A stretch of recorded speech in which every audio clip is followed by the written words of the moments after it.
మనలో దౌర్జన్యం అనేది మనకు తెలియకుండానే ఉంటుంది. ప్రతి ఒక్కరు కూడా దౌర్జన్య పరులే. వాళ్ళ ఇతరులే దౌర్జన్య పరులు మనం కాదని అనుకుంటానికి లేదు.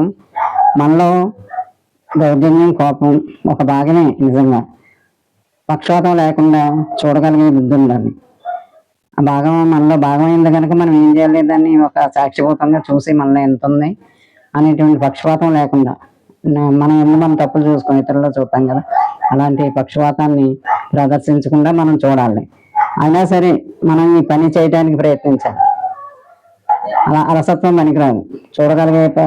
చూడాలన్న ప్రయత్నం చేయాలి. మనిషి దౌర్జన్య పూరితుడు మనిషి. తెల్లవాళ్ళైనా నల్లవాళ్ళైనా ఏ జాతి వాళ్ళైనా ఇది మాత్రం అందరిలోనూ ఉంది. మన స్వరూపం ఇదే. దౌర్జన్యం మన స్వరూపం. దౌర్జన్యం వారసత్వంగా వచ్చిందా, సంఘం ఇచ్చిందా అన్నది ముఖ్యం కాదు.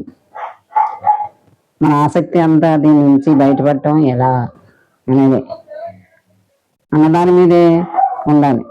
మన ఆసక్తి ఎలా ఉండాలి, ఇది ఎలా వచ్చింది, దౌర్జన్యం సంఘం ఇచ్చిందా, ఇది వారసత్వం అన్న దాని మీదే ఉండాలి. పూర్తిగా ప్రయత్నం చేయడం దీని నుంచి బయట పడటానికి. మన ప్రయత్నం ఎందుకు చేయాలి, ఈ దౌర్జన్యం నుంచి పూర్తిగా బయటికి రావటానికి.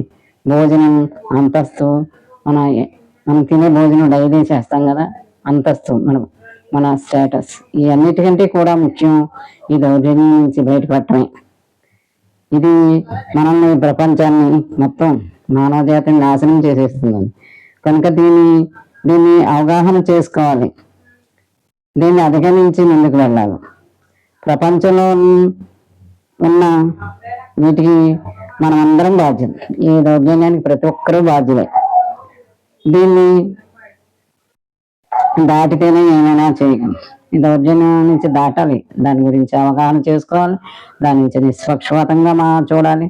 దాన్ని దాటడానికి ఇది ఒక్కటే మార్గం అన్నమాట.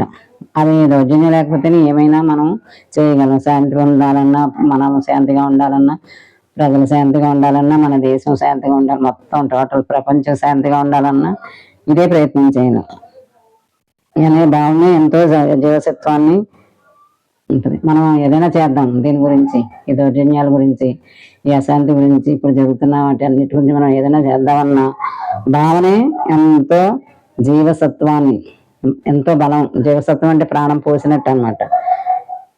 జీవసత్వాన్ని అన్వేషించాలనే కాంక్షణ. ఇప్పుడు ఏం చేయాలి, మనం యుద్ధాలన్నీ ఆపాలంటే ఏం చేయాలి అని అన్వేషణ నిజంగానే ఉంది. ఇప్పుడు దేశాల్లో ఉంది. ఏమీ చేయలేకపోతున్నారు. దాన్ని అన్వేషించాలనే కాంక్షణ తీసుకువస్తుంది. మన లోపల దౌర్జన్యం అంతమైంది అనుకోండి, ప్రతి ఒక్కరిలోనూ ఇది వద్దు, ఈ దౌర్జన్యం వద్దు, యుద్ధాలు వద్దు, ఏమి వద్దు, ప్రజలందరూ సుఖంగా ఉండాలని కాంక్షణ తీసుకొస్తుంది. ఇప్పుడు అదే కావాలి మనకి. అందరూ సుఖంగా ఉండాలి. ఇతరులందరూ సుఖంగా ఉంటేనే ప్రపంచం సుఖంగా ఉంటేనే మనము సుఖంగా ఉంటాం. ఎక్కడెక్కడ దేశాలు, ఎక్కడెక్కడ మనకే భయపడుతూ క్షణక్షణం భయపడుతూ ఉన్నాం. అందుకని ప్రతి ఒక్క దేశం, ప్రతి ఒక్క ప్రజలు ముఖ్యం. అందుకని ప్రతి ఒక్కరు సామాన్య ప్రజల గురించి, ఎన్నుకునే ప్రజల గురించి, పేద ప్రజలు, ఆహారానికి పనులు చేసుకునే ప్రజలు అందరి గురించి ఆలోచించి ఈ దౌర్జన్య పూరితాలు వీటన్నిటిని వదులుకుని సామరస్యంతో శాంతికి ముందుకు వెళ్ళాలి. ఇది జడ్డి కృష్ణమూర్తి గారి తత్వం. చాలా బాగా ఎప్పుడో చెప్పారు, ఇప్పుడు జరుగుతున్నాయి. బాగుందా?